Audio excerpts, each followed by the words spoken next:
नमस्कार मित्रों। खास तौर पे मेरे युवा मित्रों की ओर से बहुत रिस्पांस और प्रतिसाद मिल रहा है, बहुत स्नेह मिल रहा है। थैंक्स। आज आप ही के सवाल लेना चाहूंगा और जो सबसे ज्यादा पूछे जाने वाले सवाल हैं वो कम्युनिकेशन को लेके है। संप्रेषण दक्षता, कम्युनिकेशन स्किल्स कैसे निखरे, कैसे विकसित हो और उसमें हम कैसे दक्षता पाएं, कैसे स्किलफुल हो जाएं। देखिए, कम्युनिकेशन का जो सबसे महत्वपूर्ण माध्यम है वो तो भाषा है और भाषा की मदद से ही हम अपने आप को एक्सप्रेस कर पाते हैं। आज जो समस्या आ रही है सामने, वो पहली बात तो भाषा के तल पे आ रही है और दूसरी बात विचारों के तल पे आ रही है, जो भाषा का ही बाय प्रोडक्ट है किसी रूप में।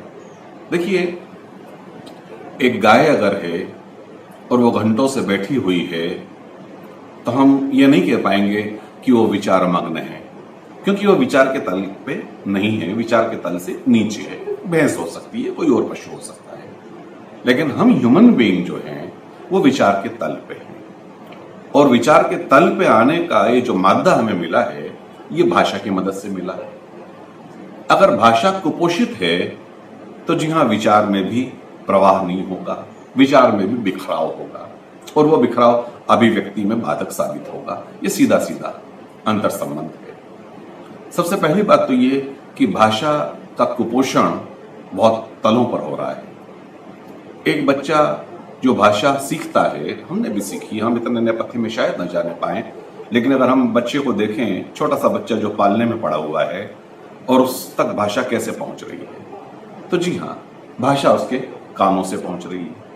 आते जाते घर के लोग उससे कुछ बतियाते हैं और बच्चा धीरे धीरे पहली एबिलिटी अपनी डेवलप करता है और वो पहली एबिलिटी होती है कॉम्प्रिहेंशन की। बच्चा पहले भाषा को समझता है, फिर समझने के बाद कुछ टूटा फूटा बोलता है और फिर वहां से आगे की बात शुरू होती है, लिखने की, पढ़ने की। अब भाषा अगर हमारे कान में जो जा रही है वो स्वस्थ नहीं है तो कुपोषण यहीं से शुरू हो गया।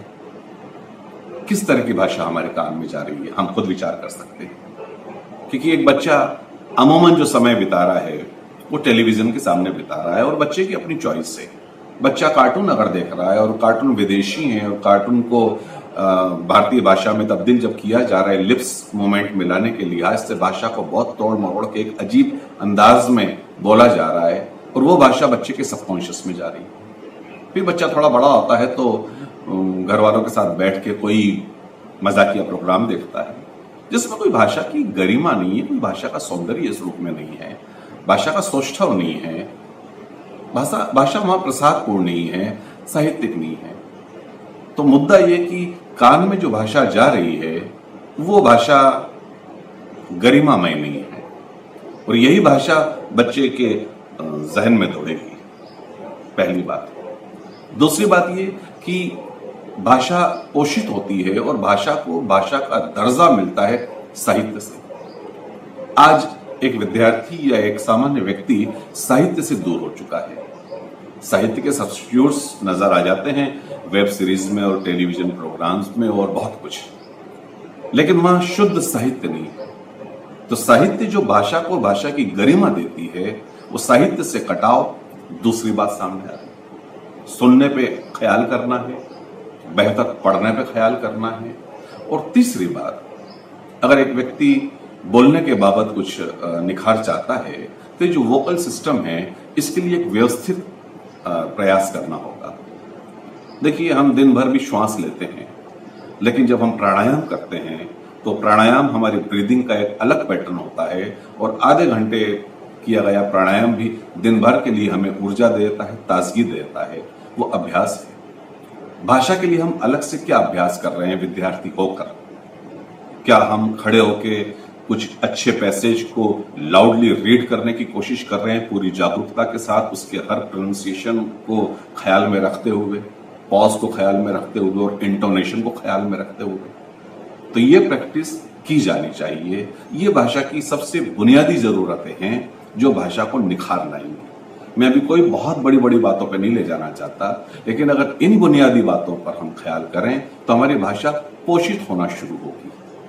अच्छा सुने, अच्छा पढ़े, और जो अच्छा पढ़ने लायक है उसको जोर से प्रोनाउंस करें, क्योंकि जोर से पढ़ना ये भारतीय शिक्षा पद्धति में हमेशा से शामिल रहा है।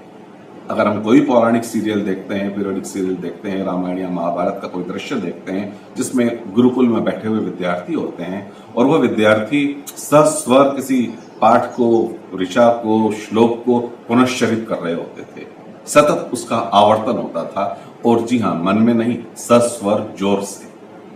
ये जो जोर से भाषा के साथ जुड़ाव है, ये हमारे परतों को खोलती है, हमारी अभिव्यक्ति की पंखुड़ियों को ये खिलावट देती है। तो ये जो 2-3 चीजें कट गई हैं भाषा से, इन पे सबसे पहले हमें वापस आना पड़ेगा।